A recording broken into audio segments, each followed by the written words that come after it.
नमस्कार. Info God चॅनलमध्ये आपले स्वागत आहे. आज आपण एक नवीन माहिती शिकणार आहोत. ही माहिती आहे की संकल्प म्हणजे काय किंवा संकल्पयुक्त उपासना म्हणजे काय. आता संकल्प म्हणजे दृढनिश्चय.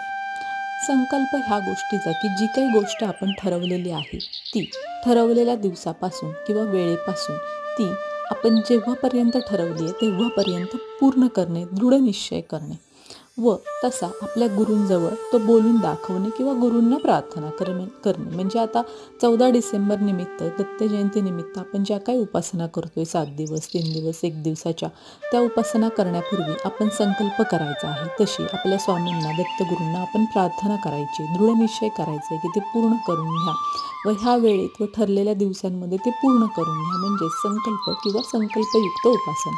आता हा संकल्प कसा करायचा याची माहिती आपण पुढील भागात बघूया. भेटूया लवकरच.